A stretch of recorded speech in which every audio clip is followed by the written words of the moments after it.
1.15 million Canadians are renewing their mortgages this year. Trade wars are threatening the economy, and for the first time in 3 years, everything we thought about fixed versus variable just flipped. If you have a mortgage in Canada right now, or you're thinking about getting one, 2026 is going to be a year that will define your next 5 years. I'm Andy. I've been a mortgage broker for over 11 years, and this is the state of the Canadian mortgage industry as we head into 2026. Here's why this year matters. There's really 3 massive forces that are colliding right now in the Canadian mortgage market, and depending on where you sit, whether you're renewing, buying, or just sitting on your current mortgage, these forces are going to hit you differently. Force number 1, the largest Canadian mortgage renewal wave in history. Force number 2, interest rates that have stopped falling and might not move for the entire year. And force number 3, a trade war with the US that's throwing the whole economy into question.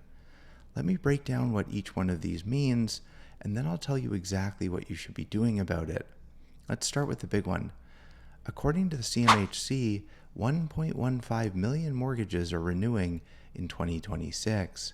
That's one of the largest mortgage renewal waves we've ever seen.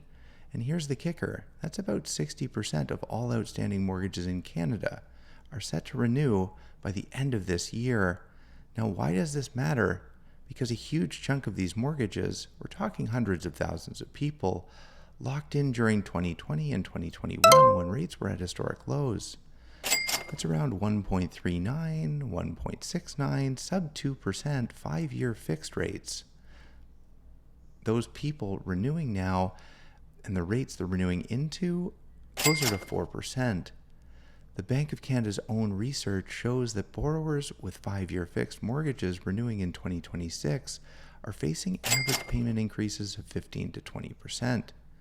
Let's make that real with some numbers. Say you bought a home in December 2020. The average home across the country back then was about $607,000.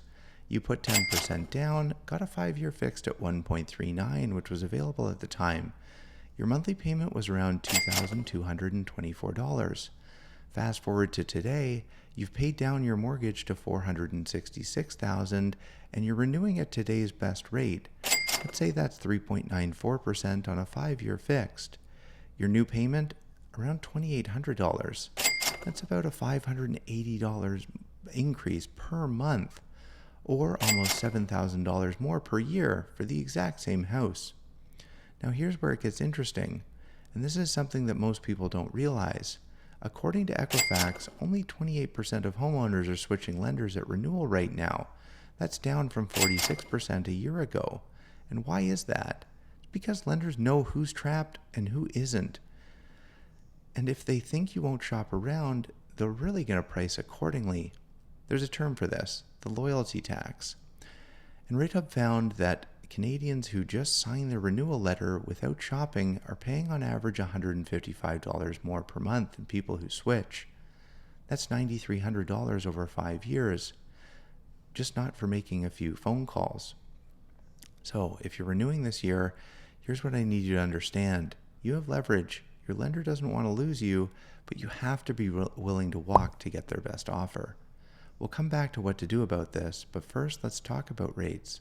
First, the force. All right, force number 2, interest rates. On December 10th, the Bank of Canada dropped its policy rate to 2.25% and basically said, we're done here for a while. They've made it very clear. Rates are at about the right level, and they're not planning to cut anytime soon. That means prime is sitting at 4.45%, and unless something major changes with the economy, that's where it's staying for most, if not all, of 2026.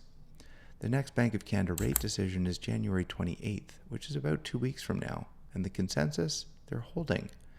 Now, here's where it gets really interesting. For the first time in 3 years, variable rate mortgages are cheaper than fixed.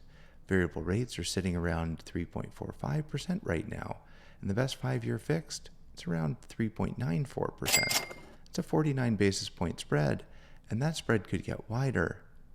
Some are reporting that inquiries for variable rate mortgages are up about 25% year over year. People are waking up to the fact that variable is back in play. But, and this is really important, variable isn't right for everyone. If rates are going to sit here for the next year or more, variable gives you the best starting rate, but if the economy strengthens faster than expected, or if inflation ticks back up, the bank could start hiking as early as 2027. So, the variable versus fixed question in 2026 really isn't about which is cheaper, it's about your risk tolerance and your timeline. If you need payment certainty and you're planning to stay put for 5 years, fixed still makes sense. You're locking in below 4%, which is not a bad rate in historical context. If you're comfortable with some risk and you think rates might actually come down a bit in the next couple of years, or you might sell or refinance before 5 years is up, variable is certainly worth considering. The point is, this is no longer a no-brainer decision. You actually have to think about your situation, and that's a good thing. Now, let's talk about the elephant in the room, and that's tariffs. This is the wild card that makes everything harder to predict. The US has imposed tariffs on Canadian steel and aluminum, and Canada is retaliating with its own tariffs. And the big one, the Canada-US-Mexico Trade Agreement, CUSMA, is up for review this year. And nobody knows how that's going to go. This is already hitting the economy. Algoma Steel just laid off 1,000 workers, 40% of their workforce, directly because of tariffs.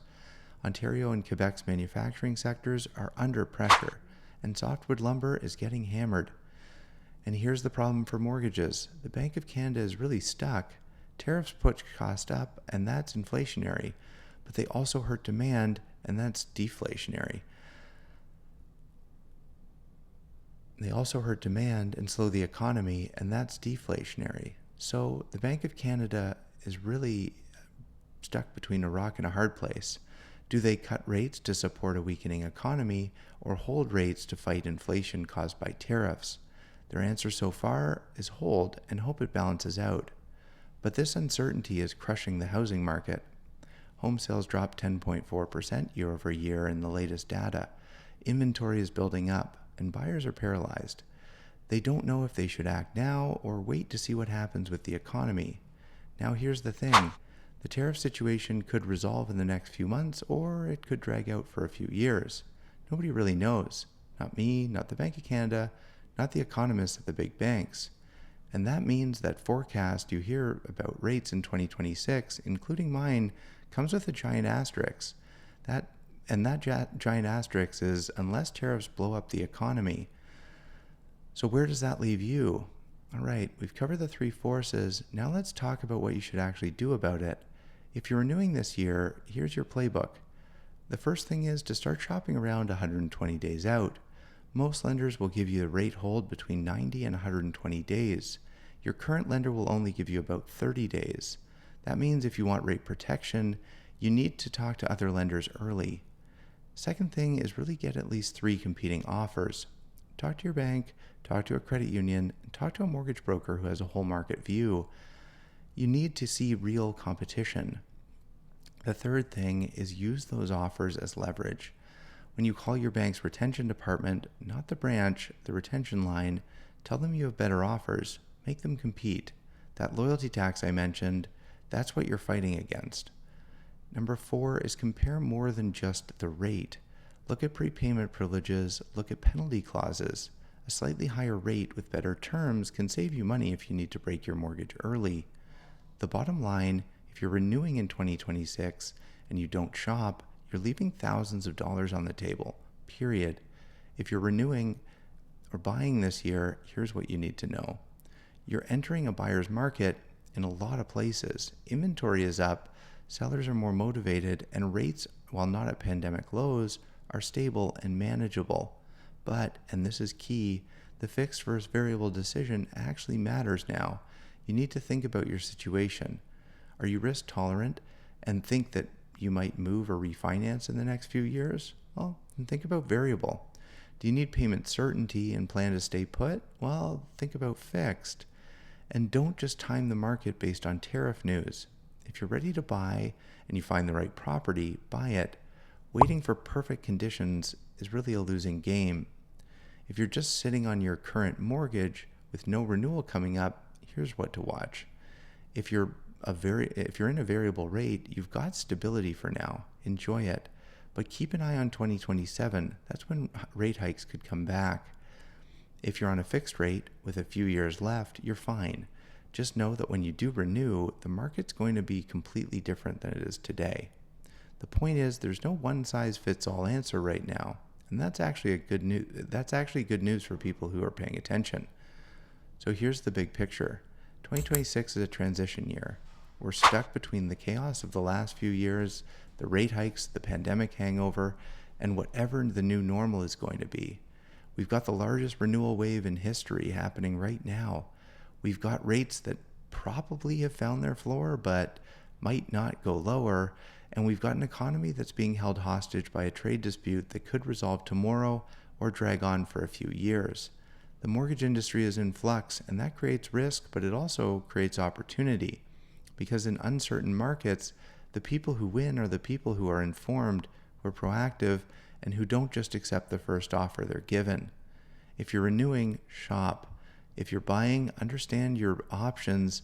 And if you're sitting tight, know what's coming. The rules have changed, and Canadians who adapt are the ones who are going to win. That's the state of the Canadian mortgage market in 2026. If you want to see what rate is actually best for your specific situation, whether you're renewing, buying, or just curious, it's exactly what we do here at Every Rate. We compare 30 plus lenders and show you the real numbers. That link is in the description. Next week, we're going to be breaking down the Bank of Canada rate decision that's coming in January 28th, what to watch for, and what that means for your mortgage. Subscribe and hit that bell so you don't miss it. I'm Andy from Every Rate, and we'll see you next week.